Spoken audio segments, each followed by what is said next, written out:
Hello good morning friends. आज जो हमारा टॉपिक है डिस्कशन का वो है शट डाउन और कंटिन्यू डिसीजन। यानी बिजनेस को शट डाउन करना है या कंटिन्यू रखना है, ये डिसीजन लेना है business concern point of view से। तो सबसे पहले जान लेते हैं कि शट डाउन के कारण क्या है, क्या इसके रीजन से कि किस कारणवश बिजनेस को शट डाउन करना पड़ सकता है। तो ड्यू टू कंटिन्यूस लॉस, लगातार हानि होना ड्यू टू कंटिन्यूस लॉस। एक लॉस जब कंटिन्यूस लेवल पे होता है तो बिजनेस को शट डाउन किया जा सकता है। अब कंटिन्यू लॉस होने के भी काफ़ी रीजन्स है। कंटिन्यू लॉस यानी लगातार लॉस होने के भी, लगातार हानि होने के भी काफ़ी रीजन्स है। देख लेते हैं रीजन कौन कौन से। सबसे पहले फॉल इन डिमांड, यानी प्रोडक्ट की मार्केट में डिमांड गिर जाना। डिमांड कैसे गिरेगी? Due to availability of new product. आपका यानी आपका बिजनेस कंसर्न है, उसका एक प्रोडक्ट है और उसी प्रोडक्ट के कंपटीशन में कोई नया प्रोडक्ट आ जाए मार्केट में तो आपके प्रोडक्ट की डिमांड गिर जाएगी अगर उसमें कुछ क्वालिटीज अच्छी नहीं है तो। या फिर डिमांड गिर सकती है फैशन में चेंजेस होने से। Increase in the number of producers और कंपिटिटर्स, प्रोड्यूसर्स या कंपिटिटर्स के ज़्यादा बढ़ने से मार्केट के अंदर, ये भी एक कारण होता है डिमांड गिरने का। जैसे एक एक्स लिमिटेड है, उसने कार बनाई, नैनो की तरह एक छोटी सी कार बनाई, उसकी 4 सीट है और एक उसकी बॉडी स्ट्रॉन्ग नहीं है, बॉडी पार्ट थोड़ा स्ट्रॉन्ग नहीं है। और इसी के साथ में इसके कॉम्पिटिटर से एबीसी लिमिटेड, इसने कार बनाई, अच्छी ट्रेंड के हिसाब से कार बनाई, फैशनेबल है, 5 सीट है और उसकी बॉडी काफ़ी स्ट्रॉन्ग है। इसके अलावा और भी उसमें काफ़ी बेनिफिट्स है। तो कॉमन सी बात है कि XYZ कंपनी लिमिटेड की जो कार है उसकी डिमांड गिर जाएगी क्योंकि यहाँ पर जो इसका कॉम्पिटिटर्स है उसने एक नया प्रोडक्ट लॉन्च कर दिया है और वो अकॉर्डिंग टू ट्रेंड है और फैशन के हिसाब से। तो ऑटोमेटिकली जो है वो XYZ लिमिटेड जो है उसकी कार की डिमांड गिर जाएगी, उसके प्रोडक्ट की डिमांड गिर जाएगी। तो ये भी एक कारण होता है लॉस का कि डिमांड गिर जाना प्रोडक्ट की। उसके बाद है फाइनेंशियल प्रॉब्लम। ये तो एक नॉर्मल सी प्रॉब्लम है। सफिशिएंट फाइनेंस ना होना, सफिशिएंट फाइनेंस का ना होना। किसी बिजनेस के कंसर्न के पास अगर सफिशिएंट फाइनेंस नहीं है तो उसको लॉस हो सकता है। जब फाइनेंस ही नहीं तो बिजनेस चलेगा कैसे उसका?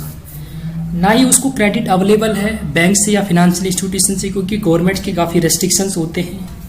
लोन को लेके। तो XY जो लिमिटेड है, XY लिमिटेड जो है उसको ना ही उसके पास फाइनेंस है सफिशिएंट और ना ही उसको बैंक से अवेलेबल हो पा रहा है फाइनेंस, तो उसकी फाइनेंशियल प्रॉब्लम हो जाएगी। तो ये भी कारण होता है लॉस का। उसके बाद टेक्नोलॉजी में बदलाव होना, चेंज इन टेक्नोलॉजी। जैसे XYZ लिमिटेड जो है उसको जो ग्रोथ हो रही है टेक्नोलॉजी के अंदर,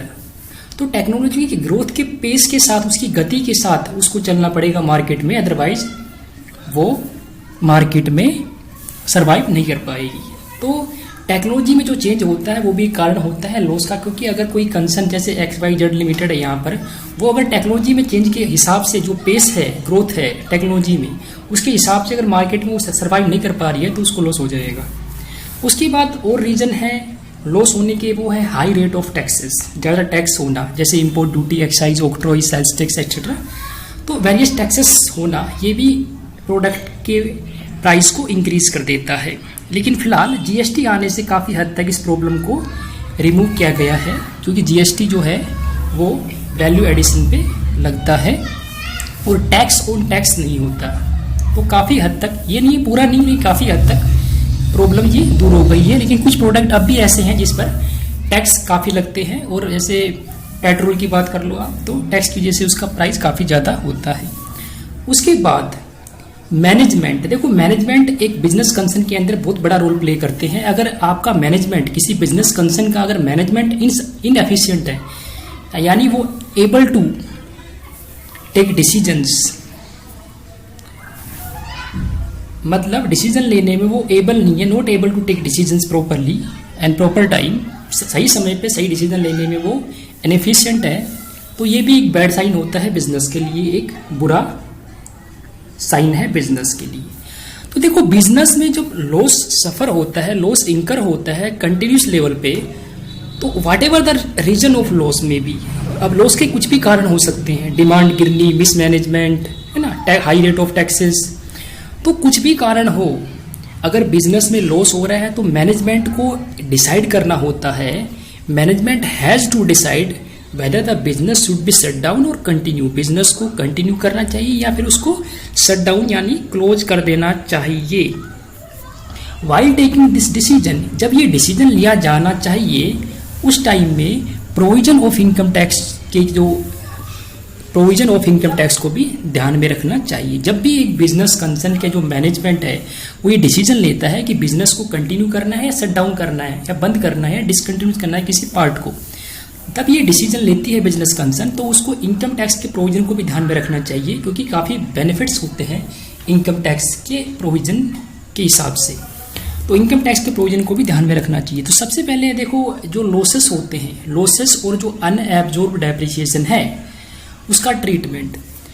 बिजनेस के अंदर जो लॉसेस होते हैं, जो अनएब्जॉर्ब्ड डेप्रिसिएशन होता है, तो लॉस की मैं बात करूँ तो लॉस को सेट ऑफ किया जा सकता है, एडजस्ट किया जा सकता है पीजीबीपी के साथ, profits and gains of business और प्रोफेशंस, यानी बिजनेस प्रोफेशन से जो भी प्रॉफिट गेन राइज होता है, अगर आपको किसी एक बिजनेस से लॉस होता है तो आप उसको दूसरे के इनकम से सेट ऑफ कर सकते हो। ऐसे ही अनएब्जॉर्ब्ड डेप्रिसिएशन जो होता है उसको सेट ऑफ किया जा सकता है किसी अदर हेड की इनकम से भी, और उसको कैरी फॉरवर्ड किया जा सकता है इनडेफिनेट पीरियड के लिए, यानी कोई समय की लिमिट नहीं है, कोई आप जब तक आपका मन करे तब तक आप उसको आगे लेके जा सकते हो, कैरी फॉरवर्ड कर सकते हो अनएब्जॉर्ब्ड डेप्रिसिएशन को। अब हम बात कर लेते हैं शटडाउन के ऊपर इनकम टैक्स में। देखो एक कंपनी है XYZ लिमिटेड, ये कंपनी फैन भी बनाती है और कूलर भी बनाती है। एक कंपनी है XYZ, वो फैन भी बना रही है, कूलर भी बना रही है। अब कंपनी ने डिसाइड किया कि देखो कूलर को, जो कूलर एक्टिविटी है उसको हम बंद कर देते हैं, डिसकंटिन्यूड कर देते हैं, इस एक्टिविटी को हम क्लोज कर देते हैं। तो देखो अगर कोई कंपनी है, कोई बिजनेस कंसर्न है, वो दो एक्टिविटी कर रही है, अगर वो एक एक्टिविटी या किसी एक यूनिट को या किसी एक डिपार्टमेंट को डिसकंटिन्यू कर देती है, किसी पार्ट ऑफ बिजनेस को डिसकंटिन्यू करती है, तो इसका मतलब ये नहीं है कि पूरा बिजनेस जो है वो डिसकंटिन्यू हो गया, पूरा बिजनेस जो डिसकंटिन्यू हो गया, पूरा बिजनेस डिसकंटिन्यूस नहीं माना जाएगा। कोई एक एक्टिविटी जो है वो अगर क्लोज होती है तो इसका मतलब पूरा बिजनेस डिसकंटिन्यूस नहीं है। ऐसा भी होता है कई बार कि सेम बिजनेस जो है दो प्लेसेस पे होते हैं, जैसे मेरा बिजनेस जो है महाराष्ट्र में भी है, यूपी में भी है, ऐसा हो सकता है, और मैं दोनों प्लेसेस पे फर्नीचर जो है वो बना रहा हूँ, दोनों प्लेसेस पे फर्नीचर बन रहा है। तो हो सकता है महाराष्ट्र जहाँ पे मेरा बिजनेस है फर्नीचर का, वहाँ मुझे लॉस हो गया तो मैं उसको डिसकंटिन्यू कर सकता हूँ कुछ समय के लिए मैं चाहूँ तो, या उसको मैं बंद कर दूँ, डिसकंटिन्यू मतलब बंद कर देना। तो जो उससे लॉस हो रहा है उस लॉस को मैं कैरी फॉरवर्ड कर सकता हूँ, सेट ऑफ कर सकता हूँ। जो मेरा बिजनेस है फर्नीचर का यूपी में, यूपी के अगर जो इनकम आएगी मेरी उस फर्नीचर बिजनेस से, तो उससे मैं सेट ऑफ कर सकता हूँ महाराष्ट्र के लॉस को, जो मेरा फर्नीचर का बिजनेस है महाराष्ट्र में। तो देखो बिजनेस जो दो प्लेसेस पे कैरिड हो रहे हैं और नेचर सेम है, यानी फर्नीचर ही हो रहा है, तो ऐसे केसेस में एक अगर डिसकंटिन्यू होता है तो भी पूरा बिजनेस जो है वो डिसकंटिन्यू नहीं माना जाता, क्योंकि आप एक बिजनेस को आप बंद कर रहे हो, डिसकंटिन्यू कर रहे हो, दूसरा बिजनेस तो चल रहा है आपका, वो सेम नेचर है आपका। अगर कोई एसएससी है वो अपना बिजनेस सारा शिफ्ट करता है from one place to another, अगर कोई एसएससी जो है वो शिफ्ट करता है बिजनेस को वन प्लेस टू अनदर, एक जगह से दूसरी जगह पर अगर बिजनेस को लेके जाता है, तो ऐसे केसेस में डिसकंटिन्यूस ऑफ बिजनेस नहीं माना जाता। या किसी एक डिपार्टमेंट को, एक एक्टिविटी को वो क्लोज डाउन करता है, बंद कर देता है, तो भी इसको डिसकंटिन्यूस बिजनेस नहीं माना जाएगा, क्योंकि पूरा बिजनेस डिसकंटिन्यू नहीं हुआ है, पूरा बिजनेस शट डाउन नहीं हुआ है, सिर्फ एक एक्टिविटी, एक डिपार्टमेंट जो है वो क्लोज डाउन हुआ है। In case of business of manufacturing और ग्रो ऑफ टी, अगर कोई एसएससी जो है, कोई बिजनेस कंसर्न, वो टी ग्रो करती है और मैन्युफैक्चर करती है, टी ग्रो करती है और मैन्युफैक्चर करती है, और जो मशीनरी उसमें यूज़ कर रही है, वो जो मशीनरी उसमें यूज़ करती है, उस मशीनरी को लीज आउट कर देते हैं और एम्प्लॉय को अपने पास ही रखते हैं, यानी एम्प्लॉय रिटेन है उसके पास। कोई बिजनेस कंसर्न जिसका बिजनेस है टी को ग्रो करना और मैन्युफैक्चर करना, और मान लो खुदा न खास्ता वो अपना बिजनेस जो है वो डिसकंटिन्यू कर लेता है 3 सालों तक, यानी 3 साल तक कोई एक्टिविटी करता ही नहीं, वो ना ही कोई ग्रो कर रहा है ना ही मैन्युफैक्चरिंग कर रहा है, 3 सालों तक कोई एक्टिविटी नहीं होती है टी की। तो देखो अगर इस बिजनेस के अंदर टी के बिजनेस में जो मशीनरी यूज हो रही है, अगर मशीनरी को लीज आउट कर देता है, किराए पे दे देता है बिजनेस कंसर्न एसएससी, और एम्प्लॉय जो है उसके पास ही है, जो मैन्युफैक्चरिंग टी बिजनेस में जो उसके एम्प्लॉय थे वो उसके पास ही है, लेकिन मशीनरी जो यूज हो रही थी वो उसने लीज आउट कर दिया, किराए पे दे दिया, तो ऐसे केसेस में क्या बोला कि ये नहीं माना जाएगा कि बिजनेस डिसकंटिन्यूड है, क्योंकि आपने मशीनरी को लीज आउट कर दिया और एम्प्लॉय अब भी आपके पास है। तो अगर बिजनेस आपका 3 साल तक भी अगर बंद है तो भी इसको नहीं माना जाएगा कि बिजनेस जो है वो डिसकंटिन्यूड हो चुका है। तो इसमें जो भी लॉसेस आएंगे आपकी मैन्युफैक्चरिंग और ग्रो ऑफ टी जो बिजनेस है आपका, उसमें जो लॉस आएगा उसको आप carry forward of set of कर सकते हो 3 साल के बाद उसको कंटिन्यू करके। उसके बाद where the business of an industry undertaking carried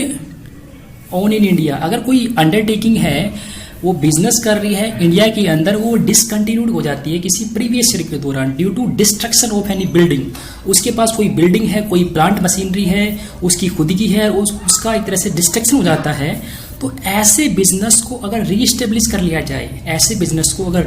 re-establish कर लिया जाए या फिर आप कह सकते हो रिकंस्ट्रक्ट कर लिया जाए या रिव्यू कर लिया जाए एसएससी द्वारा with in 3 years from the end of the previous year in which business was discontinued, यानी जिस साल में बिजनेस डिसकंटिन्यूड हुआ है उसके खत्म होने के 3 साल के अंदर अगर आप उसी बिजनेस को दोबारा से रिकंस्ट्रक्ट कर लेते हो तो उसके लॉस को कैरी फॉरवर्ड किया जा सकता है और सेटअप हो जाएगा अगेंस्ट द पीजीबीपी।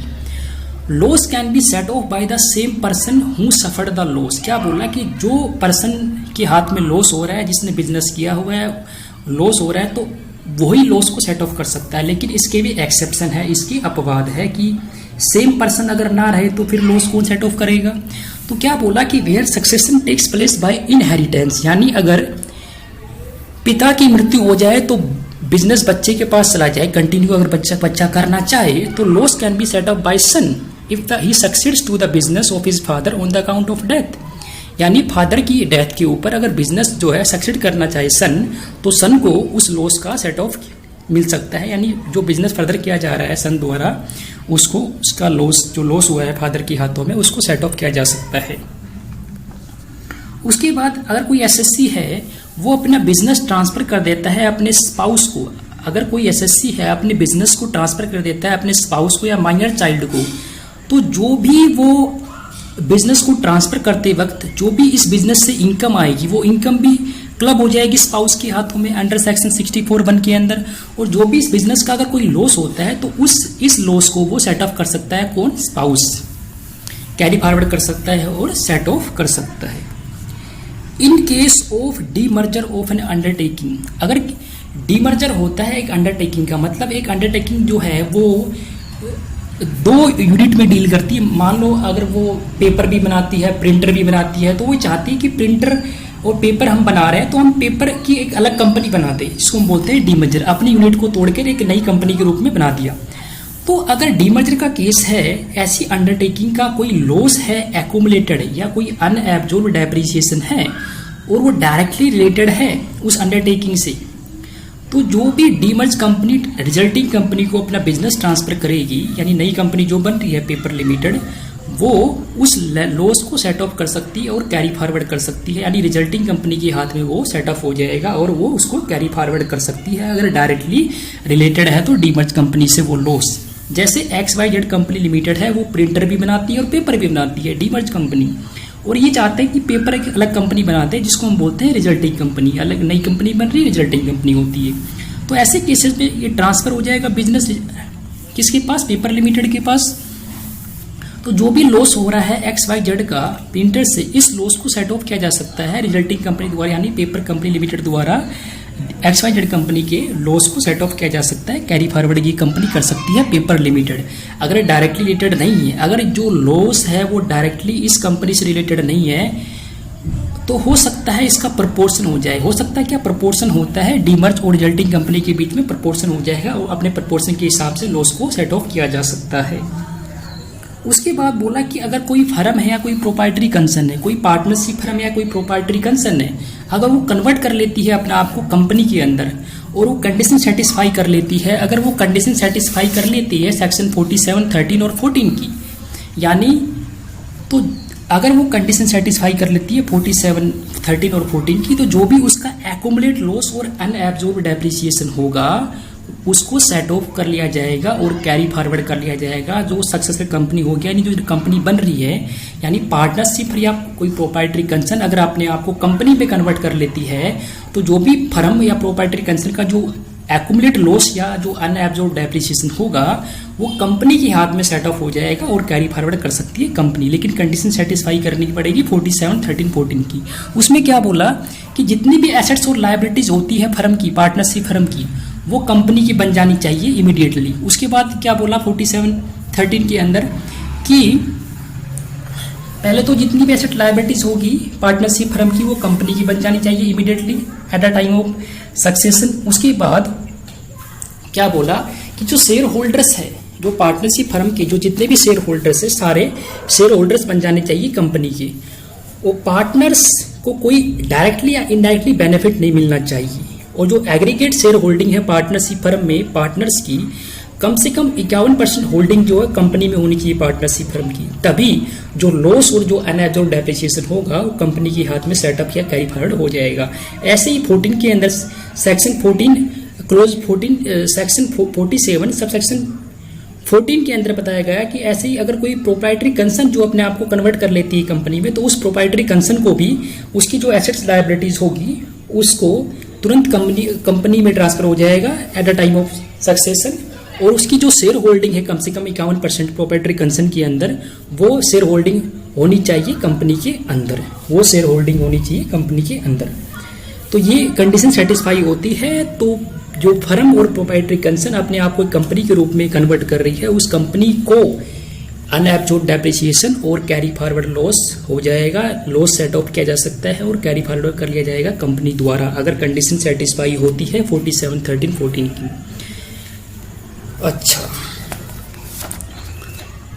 उसके बाद बोला कि इन केस ऑफ रिटायरमेंट और डेथ ऑफ पार्टनर, अगर किसी पार्टनर की रिटायरमेंट हो जाए या डेथ हो जाए तो loss can be carry forward and set off by the reconstituted firm. देखो, एक पार्टनरशिप फर्म होती है, अगर उसमें कोई पार्टनर रिटायर होता है, किसी पार्टनर की डेथ होती है, तो उसके PSR यानी प्रॉफिट शेयरिंग रेशियो में बदलाव होता है। तो जैसे ही PSR में बदलाव होगा तो फर्म जो हो जाएगी वो क्या हो जाएगा, उस फर्म का रिकॉन्स्टिट्यूशन हो जाएगा। PSR में बदलाव होते ही, प्रॉफिट शेयरिंग रेशियो में बदलाव होते ही वो फर्म का क्या हो जाएगा, रिकॉन्स्टिट्यूशन। तो अगर कोई फर्म का रिकॉन्स्टिट्यूशन होता है तो पार्टनर रिटायर हो रहा है, डेथ हो रही है, तो ऐसे केसेस में जो लॉस होगा पहली वाली पार्टनरशिप फर्म का, वो जो रिकॉन्स्टिट्यूट फर्म होगी वो उस लॉस को सेटअप और कैरी फॉरवर्ड कर सकती है। अगर कोई क्लोजली हेल्ड कंपनी है, अगर कोई क्लोजली हेल्ड कंपनी है, उसका भी लॉस सेटअप हो जाएगा against the income of the previous year, उस प्रीवियस ईयर की इनकम के साथ। जिस प्रीवियस ईयर के लास्ट दिन जिस पर्सन के पास कम से कम 51% होल्डिंग है, वोटिंग पावर है यानी इक्विटी शेयर्स है, वो कंटिन्यू उसके पास शेयर होल्डिंग होनी चाहिए 51% की last day of the previous year in which loss was incurred. जिस साल में, जिस प्रीवियस ईयर में लॉस हो रहा है, क्लोजली हेल्ड कंपनी के अंदर कोई पर्सन है जिसके पास 51% होल्डिंग है, वोटिंग पावर है, इक्विटी शेयर्स है, अगर वो क्लोजली हेल्ड कंपनी को लॉस होता है तो उस लॉस वाले प्रीवियस ईयर के अंदर भी लास्ट दिन भी उस पर्सन के पास होल्डिंग होनी चाहिए 51% की, तभी वो लॉस सेटअप होगा और कैरी फॉरवर्ड हो जाएगा। देख लो, एक एग्जांपल के माध्यम से देखते हैं हम। देखो 18-19 की बात करता हूं मैं, ये स्टार्ट होगा 1 अप्रैल को, खत्म होगा 31 मार्च को प्रीवियस ईयर। यहां पर एक पर्सन है X, इस X पर्सन के पास होल्डिंग है 51% वोटिंग पावर, 51% वोटिंग पावर की होल्डिंग है इसके पास। और देखो, जिस प्रीवियस ईयर में लॉस हो रहा है, मान लो 18-19 में अगर लॉस होता है तो 18-19 के 31 मार्च 2019 वाले दिन भी इस पर्सन X के पास होल्डिंग कंटिन्यू होनी चाहिए 51%, तभी ये क्लोजली हेल्ड कंपनी जो है उस लॉस को सेटअप कर सकती है, कैरी फॉरवर्ड कर सकती है। लेकिन अगर इस पर्सन ने ट्रांसफर कर दिया 51% शेयरिंग में उसने अगर ट्रांसफर कर दिया किसी और को, अपने सन को, तो फिर लॉस सेट ऑफ या कैरी फॉरवर्ड नहीं होगा। लेकिन अगर किसी को गिफ्ट दे देता है ये, या डेथ की वजह से ट्रांसफर हो जाए, तो फिर उसका एक्सेप्शन है, फिर क्लोजली हेल्ड कंपनी जो है वो लॉस को सेट ऑफ या कैरी फॉरवर्ड कर सकती है। उसके बाद बोला कि 51% of the share holders of the amalgamating company या फिर demerged foreign company continue to remain share holders of the amalgamated company और रिजल्टिंग फॉरेन कंपनी। यानी अगर कोई अमलगमेटिंग कंपनी है, कोई डीमर्ज फॉरेन कंपनी है, उसके जो शेयर होल्डर्स है 51%, वो कंटिन्यू शेयर होल्डर्स होने चाहिए अमलगमेटेड कंपनी के, रिजल्टिंग फॉरेन कंपनी के, तभी अमलगमेटेड कंपनी या जो foreign company, resulting foreign company है, उसको लॉस सेट ऑफ हो जाएगा और कैरी फॉरवर्ड वो कर सकती है। स्पेकुलेशन अगर लॉस है, स्पेकुलेशन लॉस अगर है तो वो सेट ऑफ होगा स्पेकुलेशन इनकम से। जैसे स्पेकुलेशन बिजनेस मतलब जहां पर कोई ट्रेडिंग करते हो आप और उस ट्रेडिंग के अंदर कोई फिजिकल एक्टिविटी नहीं होती, मतलब कोई फिजिकल डिलीवरी नहीं होती। जैसे आप डील करते हो कमोडिटी के अंदर, लेकिन जहां पे कोई फिजिकल डिलीवरी नहीं होती उसको हम बोलते हैं स्पेकुलेशन बिजनेस। तो अगर उस स्पेकुलेशन लॉस हो जाता है उस बिजनेस में, तो वो स्पेकुलेशन लॉस जो है वो सेटअप होगा against the only speculation income, और उसको कैरी फॉरवर्ड किया जा सकता है, मतलब आगे लेके जा सकता है 4 सालों तक।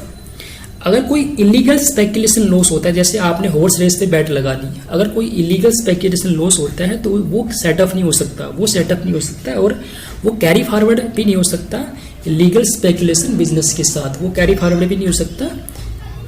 लीगल स्पेकुलेशन बिजनेस के साथ।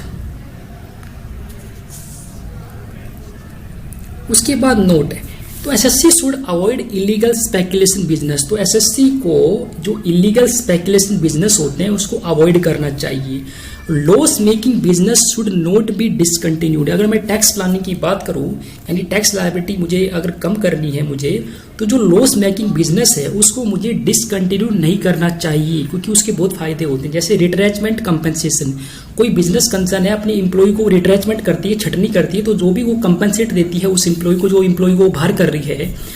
तो वो डिसअलाउड हो जाएगा अगर बिजनेस जो है आपने क्लोज कर लिया। अगर बिजनेस कंसर्न जो है कंटिन्यू बिजनेस में रहती है, तो जो भी रिट्रेचमेंट कंपनसेशन वो स्टाफ को देती है उसकी उसको छूट मिल जाएगी। जब अपना प्रॉफिट लॉस बनाएगी तो उसमें डेबिट साइड में वो दिखा देगी रिट्रेचमेंट कंपनसेशन को। ऐसे इंटरेस्ट ऑन बोरोड फंड्स जो है या बैड डेट्स है, वो भी अगर बिजनेस बंद कर दिया तो क्लोज डाउन कर दिया तो इसकी भी डिडक्शन नहीं मिलेगी। इसलिए बिजनेस को डिसकंटिन्यू नहीं करना चाहिए, कंटिन्यू रखना चाहिए। और देयर में note B change in the share holding in closely held company. और क्लोजली हेल्ड कंपनी मैंने बताया ऊपर को, इसमें शेयर होल्डिंग जो है वो चेंज नहीं होनी चाहिए, 51% कंटिन्यू रहनी चाहिए। इफ कंपनी अमलगमेट अगर डीमर्ज है, कोई कंपनी अगर अमलगमेट होती है, डीमर्ज होती है, तो वो अगर सेटिस्फाई कर लेती है कंडीशन 72A की, तो उसको लॉस सेटअप करने का अधिकार मिल जाएगा, वो लो सेटअप कर सकती है, कैरी फॉरवर्ड कर सकती है। लेकिन 72A की कंडीशन में क्या बोला कि जो अमलगमेटिंग कंपनी है वो कंटिन्यू उस बिजनेस में रही हो 3 सालों तक, बिफोर द जिसमें लॉस इंकर हुआ है उससे पहले वो 3 सालों में उस बिजनेस में रही हो। उसके बाद जो भी उसके पास फिक्स एसेट्स की बुक वैल्यू है बैलेंस शीट के अंदर कम से कम 75 उसके पास रही हो। अमलगमेशन की 2 साल पहले उसके पास जितनी उसके पास फिक्स एसेट्स है उसकी बुक वैल्यू का 75% कम के पास उसने होल्ड कर रखा हो। ऐसे ही अमलगमेटेड कंपनी जो है कंटिन्यू बिजनेस में रहनी चाहिए 5 सालों तक। और जो बिजनेस है वो जेन्युइन पर्पस के लिए, मतलब जो अमलगमेशन है वो जेन्युइन पर्पस के लिए होना चाहिए। अगर 72 की कंडीशन सेटिस्फाई होती है तो ऐसे केसेस में भी लॉस जो है वो सेटअप हो जाएगा और कैरी फॉरवर्ड हो जाएगा। तो ओके, थैंक यू बच्चों, thank you so much for watching this video. ये टॉपिक था शट डाउन और कंटिन्यू बिजनेस का। जल्दी नेक्स्ट वीडियो लेके आऊँगा आप लोगों के लिए। Thank you so much.